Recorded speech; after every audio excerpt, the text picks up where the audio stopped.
तो स्वागत है आप सभी का हमारे यूट्यूब चैनल प्रेप अल्फा में। जैसा कि आप सभी जानते हैं कि हमारी टॉप की हिस्ट्री क्वेश्चन की सीरीज चल रही है, जिसमें हमारी छठी क्लास है।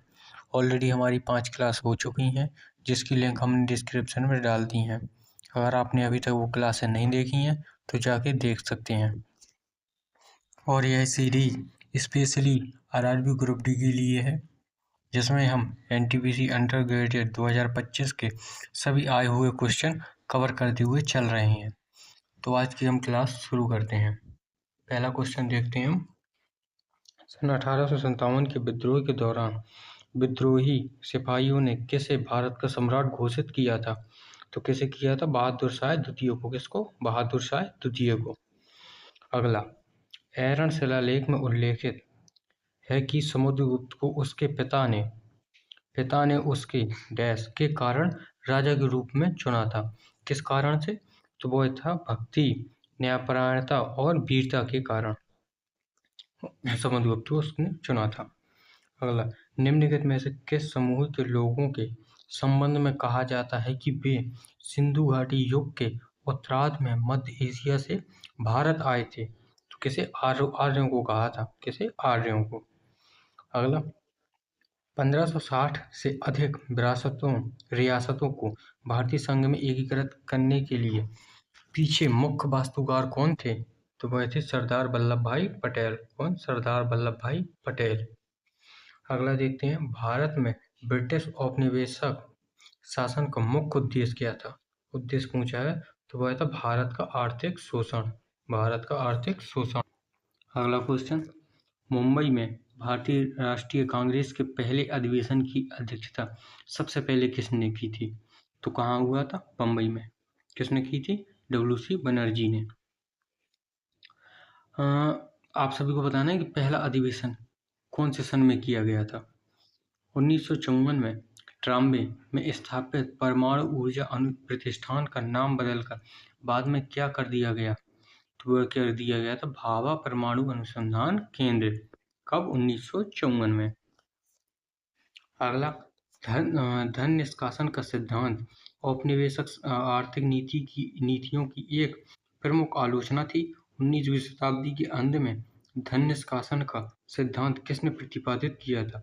तो आप सभी जानते हैं, दादा भाई नौरोजी ने धन निष्कासन का सिद्धांत दिया था। अगला, गांधी जी ने रॉयल एक्ट के विरुद्ध सत्याग्रह का आह्वान किस वर्ष किया था? तो वो किया था 1919 में, और रॉयल एक्ट भी 1919 में हुआ था। अगला, भारत में औपनिवेशिक काल के दौरान किस समाज सुधारक ने बंगाल में विधवा पुनर्विवाह के समर्थन में तथा बाल विवाह के विरुद्ध कार्य किया? तो वह किया था ईश्वरचंद्र विद्यासागर ने। किसने? ईश्वरचंद्र विद्यासागर ने। अगला, औद्योगिक क्रांति ने भारत में ब्रिटिश आर्थिक हितों को किस प्रकार बदल दिया? तो बदल दिया था व्यापार से उद्योग और कच्चे माल के उपयोग तक। अगला, 1761 में पानीपत का तीसरा युद्ध अहमद शाह अब्दाली और किस भारतीय शक्ति के मध्य लड़ा गया था? तो आप सभी जानते हैं, मराठा के साथ लड़ा गया था। अगला, भारतीय उपमहाद्वीप में योजनाबद्ध नगर संरचनाओं के साथ सबसे प्राचीन ज्ञात नगरीय सभ्यता का पुरातात्विक साक्ष्य कौन सा स्थल प्रदान करता है? तो वो करता है हड़प्पा। कौन? हड़प्पा। अगला, उपनिवेशी आर्थिक नीतियों के तहत भारतीय हस्तशिल्प उद्योग में महत्वपूर्ण गिरावट आई। ब्रिटिश शासन के दौरान भारतीय हस्तशिल्प के पतन का एक प्रमुख कारण क्या था? तो वह था मशीन निर्मित ब्रिटिश वस्तुओं का आगमन।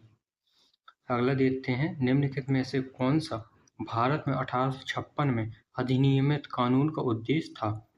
तो वह था विधवा पुनर्विवाह को वैध करना। अगला देखते हैं, ब्रिटिश शासन के दौरान भारत की विदेशी व्यापार संरचना में काफी परिवर्तन आया। औपनिवेशिक काल के दौरान भारत मुख्य रूप से किस प्रकार के माल मतलब गुड्स का निर्यात करता था? तो वो करता था कच्चा माल का। किसका? कच्चा माल का। अगला देखते हैं, भारतीय राष्ट्रीय कांग्रेस के पहले अधिवेशन की अध्यक्षता किसने की थी? तो आप सभी हम पहले भी पढ़ चुके हैं, डब्ल्यू.सी. बनर्जी या व्योमचंद बनर्जी। अगला, सिंधु घाटी के नगरों की कौन सी प्रमुख नगरीय विशेषता चौराहों पर मिलती है और सड़कों और ढकी हुई नालियों के साथ उन्नत योजनाओं को दर्शाती है? तो वो क्या थी? Grid pattern layout. Grid pattern layout. अगला देखते हैं, 9 जुलाई 1951। 9 जुलाई 1951 को प्रथम पंचवर्षीय योजना निम्नलिखित में से किसने प्रस्तुत की थी? तो वही की थी पंडित जवाहरलाल नेहरू ने। अगला, भारत में ब्रिटिश आर्थिक नीतियों का मुख्य उद्देश्य क्या था? तो वह था ब्रिटिश अर्थव्यवस्था को लाभ पहुंचाना। अगला देखते हैं, निम्नलिखित में से कौन सा राज्य गंभीर आंदोलन और एक प्रदर्शनकारी की मृत्यु के बाद भाषाई आधार पर गठित होने वाला पहला राज्य था? तो आप सभी जानते हैं कौन था? आंध्र प्रदेश। कब बना था? 1956। अगला, 1947 में भारत के विभाजन का मुख्य कारण क्या था? तो वह था सांप्रदायिक तनाव और राजनीतिक मतभेद। क्या? सांप्रदायिक तनाव और राजनीतिक मतभेद। अगला, राजा राम मोहन राय एक सक्रिय समाज सुधारक थे जिन्होंने महिलाओं के समक्ष आ रही समस्याओं पर जोरदार आवाज उठाई, और वह एक अड़िग व्यक्ति थे जिन्होंने सती जैसी सामाजिक कुरीतियों को समाप्त कर दिया। उनके द्वारा स्थापित सुधार संघ किस नाम से प्रसिद्ध है? तो उन्होंने क्या? ब्रह्म समाज की स्थापना की थी राजा राम मोहन राय ने। अगला देखते हैं, स्वतंत्रता के बाद रियासतों को भारत में एकीकृत करने में किस नेता ने महत्वपूर्ण भूमिका निभाई थी? किसमें? स्वतंत्रता के बाद रियासतों को भारत में एकीकृत करने के लिए किस नेता ने सबसे महत्वपूर्ण भूमिका निभाई थी? तो वो थे सरदार वल्लभ भाई पटेल। औपनिवेशिक नीतियों ने कृषि के वाणिज्यीकरण को बढ़ावा दिया। ब्रिटिश शासन के दौरान निम्नलिखित में से किस फसल को निर्यात के लिए प्रोत्साहित किया गया था? तो वह किया गया था नील को। किसको? नील की कृषि को। अगला, भारत में ब्रिटिश वृक्षारोपण के संदर्भ में बीघा शब्द का अर्थ क्या है? तो वह था भूमि की माप की एक इकाई, बीघा। अगला देखते हैं, इस क्रांतिकारी स्वतंत्रता सेनानी ने 1828 में हिंदुस्तान सोशलिस्ट रिपब्लिकन एसोसिएशन की सह स्थापना की। उन्होंने 1829 में बी के दत्त के साथ मिलकर केंद्रीय विधानसभा में बम फेंका। 23 वर्ष की आयु में उन पर क्रांतिकारी सुखदेव थापर और शिवराम राजगुरु के साथ मुकदमा चलाया तथा उन्हें फांसी दे दी गई। वे स्वतंत्रता सेनानी कौन थे? तो वह थे भगत सिंह। कौन? भगत सिंह। सीधा सीधा ये पूछ रहा है वो कि 1928 में हिंदुस्तान सोशलिस्ट रिपब्लिकन एसोसिएशन की स्थापना किसने की थी? तो वो है भगत सिंह ने। अगला, 1857 के बाद भारत में हिंदू मुस्लिम एकता में अविश्वास पैदा करने के लिए अंग्रेजों ने कौन सी नीति अपनाई थी? तो वह अपनाई थी फूट डालो राज करो। फूट डालो और राज करो। वर्ष। अगला, वर्ष 1210 में निम्नलिखित में से किस दिल्ली सुल्तान को पोलो के खेल के दौरान आकस्मिक मृत्यु हो गई थी? तो आप सभी जानते हैं, कुतुबुद्दीन ऐबक। कुतुबुद्दीन ने कब तक शासन किया? तो 1206 से 1210। उसके बाद कौन आ गया था? इल्तुतमिश। 1211 से 1236। 36 नहीं होगा शायद। अगला, निम्नलिखित में से कौन सी सिंधु घाटी सभ्यता की प्रसिद्ध कांस्य कलाकृति है जिसका इतिहास लगभग 2500 ईसा पूर्व वर्ष का है? तो वह कौन है? मोहनजोदड़ो की नर्तकी की मूर्ति। अगला, हड़प्पा वासियों के बारे में निम्नलिखित में से कौन सा कथन गलत है?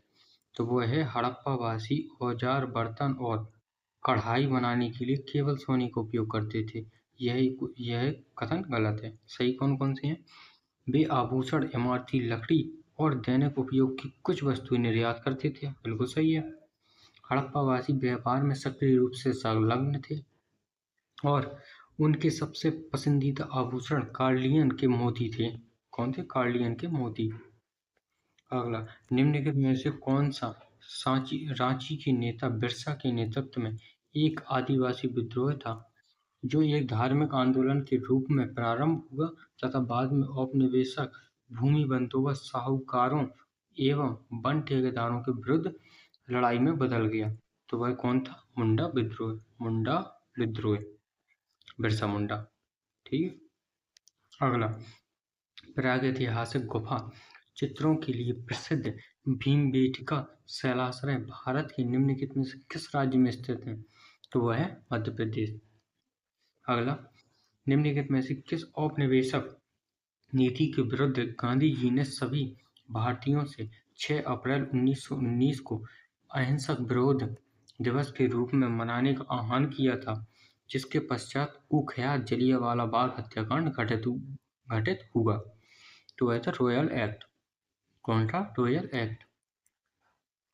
अगला, भारतीय राष्ट्रवाद में उग्रवादी विचारधारा के उदय के साथ नेताओं ने कौन सी डिग्री प्रसिद्ध रूप से संबंधित है?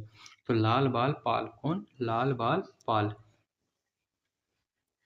अगला, भारत छोड़कर जाने से पूर्व भारत का विभाजन करवाने वाले अंतिम वायसराय का नाम क्या था?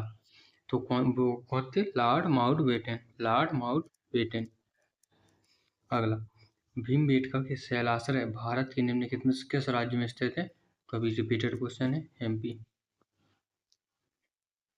अगला, सिंधु घाटी नगर नियोजन की कौन सी विशेषता सभ्यता की उन्नत नागरिक सुविधाओं और अभियांत्रिकी कौशल का संकेत देती हैं? तो वह जल निकासी प्रणाली। कौन सी? जल निकास प्रणाली। अगला, बंगाल का विभाजन आधिकारिक तौर पर किस वर्ष लागू हुआ? तो वह था 1905। किसने किया था? Lord Curzon. कौन? Lord Curzon. अगला, औपनिवेशिक काल के दौरान 70 से 75% व्यक्ति कृषि गतिविधियों में संलग्न थे। किसमें? कृषि में। अगला,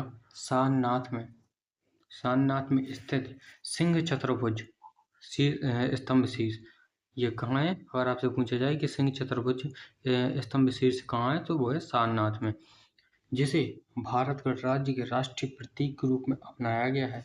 निम्नलिखित में से किस मौर्य शासक द्वारा बनवाया गया था? तो आप सभी जानते हैं, कौन था? अशोक। अगला, 1890 के दशक में किस आदिवासी नेता ने मुंडा अलूगलान विद्रोह का नेतृत्व किया? तो वो कौन थे? बिरसा मुंडा। कब किया था? 1890 के दशक में। अगला, मौर्य साम्राज्य के पतन के पश्चात मौर्य के अंतिम शासक की हत्या करने वाले सेनापति पुष्यमित्र शुंग ने किस राजवंश की स्थापना की थी? तो वह कौन थे? शुंग वंश से संबंधित थे। शुंग वंश की स्थापना किसने की थी? पुष्यमित्र शुंग ने। अगला, किस गुप्त सम्राट को अपनी सैन्य विजयों और रणनीतिक युद्ध के कारण भारत का नेपोलियन कहा जाता है? आप सभी जानते हैं, कौन था वो? समुद्रगुप्त। अगला, प्रसिद्ध नारा स्वराज मेरा जन्म सिद्ध अधिकार है और मैं इसे लेकर रहूंगा किसने दिया था? बाल गंगाधर तिलक ने।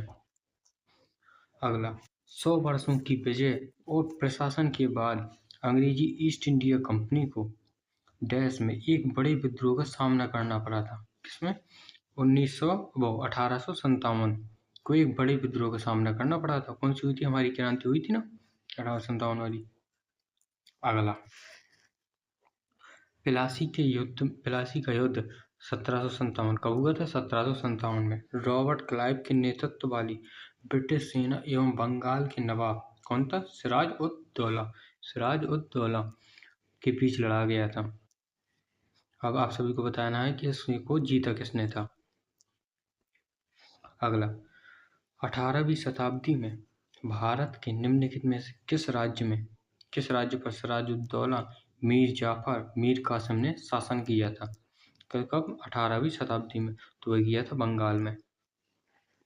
अगला, मौर्य साम्राज्य के संस्थापक कौन थे और उन्होंने एक केंद्रीकृत प्रशासनिक व्यवस्था की स्थापना की?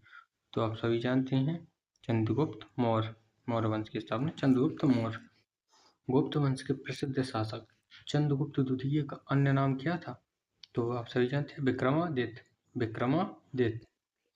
अगला, पानीपत का प्रथम युद्ध 1526 में लड़ा गया था, जिसने भारत में लोधी राजवंश को हटाकर मुगल शासन स्थापित कर दिया। यह युद्ध इब्राहिम लोधी और किसके बीच? बाबर के बीच लड़ा गया था, जिसमें बाबर विजयी हुआ था और लोधी वंश का पतन हो गया था। अगला, 1858 के बाद गवर्नर जनरल के कार्यालय का नाम बदलकर भारत के वायसराय कर दिया था। कौन? भारत के वायसराय। आप सभी को बताना है कि भारत के प्रथम वायसराय कौन है? तो वह थे कैनिंग। कैनिंग। अगला, भारत में ब्रिटिश शासन के दौरान लॉर्ड विलियम बेंटिंक ने 1829 में किस हानिकारक सामाजिक प्रथा पर प्रतिबंध लगा दिया था? तो कौन थी? सती प्रथा। अगला, स्वतंत्रता के समय भारत में निम्नलिखित में से कौन सा उद्योग परिचालित था? तो वह था लोहे और इस्पात उद्योग। निम्नलिखित में से कौन सी यूरोपीय शक्ति समुद्री मार्ग से भारत आने वाली पहली शक्ति थी? तो आप सभी जानते हैं कि पुर्तगाली सबसे पहले आए थे। अगला, मुंडा विद्रोह का नेतृत्व करने वाले महानायक का क्या नाम था? तो ये कई बार का रिपीटेड क्वेश्चन है, बिरसा मुंडा। अगला देखते हैं, बाल गंगाधर तिलक ने भारतीयों में राष्ट्रवादी भावनाएं जागृत करने के लिए कौन सा लोकप्रिय नारा दिया? तो वो थी स्वराज मेरा जन्मसिद्ध अधिकार है और मैं इसे लेके रहूंगा। अगला, 1498 में भारत पहुंचने वाले पहले पुर्तगाली खोजकर्ता थे जो मालाबार तट पर कालीकट पहुंचे थे। कहाँ पहुंचे थे? कालीकट। तो कौन था? Vasco D gamma. अगला, 1857 के विद्रोह के दौरान रानी लक्ष्मीबाई ने कहाँ? झांसी से विद्रोह का नेतृत्व किया था। कानपुर से किसने किया था? नाना साहेब ने। ठीक है, इसी के साथ आज की हमारी क्लास यहीं समाप्त होती है और इसी के साथ हमारी हिस्ट्री की सीरीज भी खत्म होती है। हमारी हिस्ट्री की 6 क्लासों में 300 प्लस क्वेश्चन कर चुके हैं हम, और कल से हमारा पॉलिटी की क्लासें शुरू होने जा रही हैं। और इस वाली क्लास से आप अपना स्कोर जरूर कमेंट करें ताकि हमें पता चल सके कि आपकी तैयारी कितनी हो चुकी है। आई होप आप सभी को क्लास पसंद आई होगी। इसी के साथ मिलते हैं हम अपनी कल नई एक सीरीज के साथ जो होगी हमारी पॉलिटी की। अगर यह वीडियो पसंद आया हो तो वीडियो को लाइक करें, एक प्यारा सा कमेंट करें और चैनल को सब्सक्राइब करें।